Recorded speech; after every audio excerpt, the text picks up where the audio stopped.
not only is Nico no longer the GM of the Dallas Mavericks, but we have the ultimate ESPN guest here to help break us down what happens next. It's Bobby Marks, the ESPN front office insider, with you here on The Fan. And a good afternoon to you, sir. How the heck are you? I'm good, guys. How we doing? Doing good, doing better now. Now let's pick up on the latest. Patrick Dumont looking for clarity on Anthony Davis Achilles tendonitis. That report from just over an hour ago from Tim McMahon. What do you think he's looking for? Yeah, I mean, listen, I think the one thing you don't want to do is put Anthony Davis out there, and all of a sudden there's a setback here, and now we don't see Anthony Davis for a long time here. I think certainly it looks like the owner is going to be a lot more hands-on than he was probably in the past, where he relied on his front office led by Nico Harrison here. And now I think with the case with Davis, who's got this calf injury, there's got to be clarity as far as that he's got the green light to go out and perform here. They've got, I think, 6 out of the next 7 are at home. I think as I said, like, the one thing you don't want to do is basically mirror what happened in February, where you acquired Davis in a trade. He was coming off an injury. He plays in that Houston game and then doesn't finish the game. And now, they don't see him in for a couple months. And we all know how the end of the season ended there. What do you think that says about their level of faith in the training staff? If it's kind of breaking national news that the owner wants to gather more info himself, that's kind of odd, isn't it? Well, it's interesting. I read Tim's article and stuff like that. I think it seems like there's more faith, and I didn't even realize that Davis has his own team of medical people. So it's like, and it's basically that he's trusting. It seems like the Mavs in-house medical group there is basically kind of putting the red light out there, saying, wait a minute, pump the brakes here a little bit. You're not ready, or we haven't cleared you yet here. And it's, I guess it's Davis's camp or Anthony himself feels like he's ready to go. And I think that's probably where there's a little bit of a miscommunication here. And I just think, as I said, listen, where Dallas is right now, I think the worst thing you could do is roll out Anthony Davis not at 100%. How tradable is he right now in your mind, Bobby? Like, how much interest would there be around the league for a guy like him? Right now, not very. I say that, and listen. He's got a lot of money left on his contract. 50 plus. He's got 2 more years left. I know last year's a player option. That doesn't mean that he won't down the road. I think availability matters. I think him getting out there and playing matters. I think there's a couple ways to look at it, where Anthony Davis was before the trade and where Anthony Davis is right now. Before the trade, he was terrific. I mean, he was a All-NBA defender, and he was a top 20 player, and there's a lot of things there. But we're almost a year removed from that, and he's played a handful of games since here. And so, listen, I think if that's the direction they want to go, then he's got to be on the court to restore his where his value is and everything. And I think that certainly is, if you're the Mavs, and that's kind of in the back of your mind, if there's something that you will maybe entertain down the road here before the trade deadline, you can't have an injury to Anthony Davis again. Hey, Bobby, my experience of working in the National Football League in front offices, when somebody gets fired, maybe the general manager, you tend to go in your office, close the door, and work on self-preservation and stuff like that. And I was just wondering, in basketball, and it's the co-general managers, and are you worried about guys siding with Riccardi and guys siding with Finley, and now the message is not getting to ownership?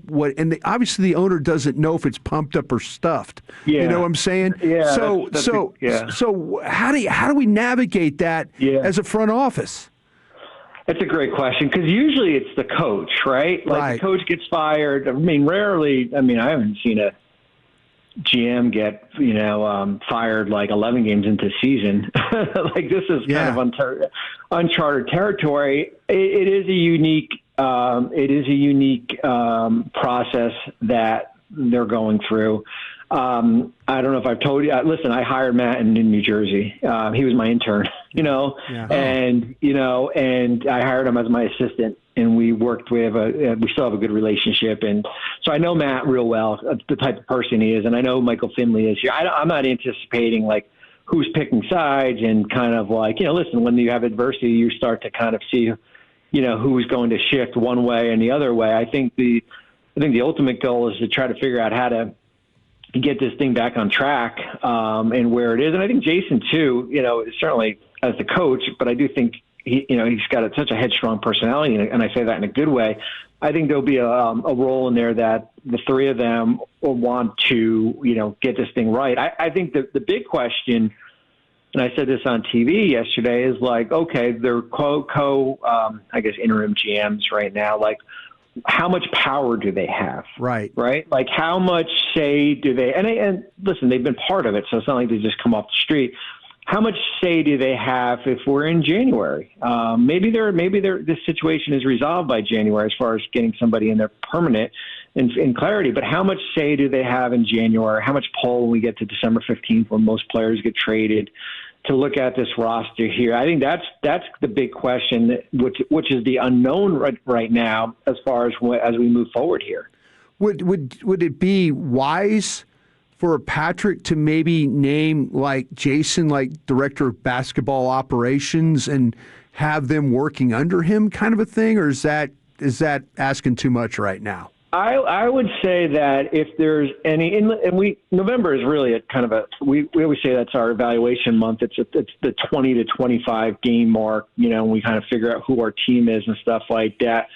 I will say this, certainly with Jason signing an extension I guess during the summer here, I think Jason's got a lot of say. Sure. And, listen, he's got to coach these guys. Yeah. So if there's an opportunity for Dallas to maybe figure out the point guard situation in the month of November, which is kind of rare, trades don't really happen in November, I think Jason will have a big role in that and a big say in that here as far as because he's going to be here longer than most people are going to be. Right. So I do think, and I think that's kind of like, listen, I worked with Jason I had him as a player in New Jersey and then as a coach in Brooklyn, and I think that was probably the biggest mistake we made is that he wasn't involved as he probably should have. Sure. When we made some of these trades or maybe we signed some of these players here. And I think Jason has learned from Milwaukee and now in Dallas here, like, listen, I'm the guy that's coaching this roster. Who fits what and moving forward. Did Jason Kidd and Matt Ricciardi, did they agree with trading Luka? That's a good question. That is a good question. I will say this. Listen, I think at the end of the day, there is I don't want to put words in people's mouth, and I don't want to talk for Jason or Matt here, but I will say that there was a good group of people within that franchise that would have probably preferred making a decision on the future of Luka Doncic this past summer and not in February. I think what happens is, I learned this from Billy King when I worked with him in Brooklyn, and Billy was in Philly with Iverson. Yeah. When you have guys like Allen Iverson or Luka, guys that are just like top five, right? Like, and there are a lot of warts, and you see them probably more than other teams see. You try to figure it out how to best to make it work, because players like that rarely will ever come by again. And so I think when you're in the season and things are going on and guys are hurt or maybe guys are late to things, it gets magnified to the high end. And I think if I was in that Dallas front office, and certainly I do think there was a faction of people that wanted to wait before they made a decision on what the future of Luka was going to be. And you basically almost take a 3-month pause. And let's get to the summer. Let's reevaluate it, and then we can move from now. Because I think if you did, maybe the trade package is a lot different than what you did in February. Bobby Marks, ESPN NBA insider, here with you on The Fan, distilling his wisdom. Would you want this job? Like, do your peers around basketball think that this is a good job now, or is it just too chaotic that you would rank it amongst the worst GM jobs that could possibly be available? No, I think there's still a lot of good bones to this job. Listen, you've got Cooper, who I thought was terrific Monday night. I was texting with Tim Bontemps, and we were saying, and we're like, hey, Cooper's going to be fine. He's like the least thing you have to worry about with this group as far as the way he played Monday night and stuff like that. Listen, your draft picks is not great, after this year, and I think that's going to be a big question, what happens with your pick in 26, because after this year, the next 4 years, you don't control it. Your tradable assets aren't there. Financially, it's not great because with AD and now Kyrie, and you've extended some players here. But I do think there's some good bones to this roster here. I think the point guard situation's you got to figure that point out, because that basically is the quarterback of your team here. So I think it's a desirable job, whoever gets it in the front office here, because I do think there's a lot of good things to work with. PJ and Max and some we got to get Derek back, of course, and AD. But as I said earlier, like a lot of it is just availability. We can say the beauty of the offseason is that we look at things on paper and what player rosters could look like. But when you start playing and guys aren't around and they're not available here, it changes kind of the dynamics of what this team could be. Bobby, it's 1 of 30, right? Isn't that what we always think? Yeah. It's 1 of 30, man. We don't want to be sitting here talking about this crap. We want to be in the middle of it, right? There are a few that I would probably have to say, listen, I got to think about that and sleep on it here. Dallas is probably not one of those. Yeah.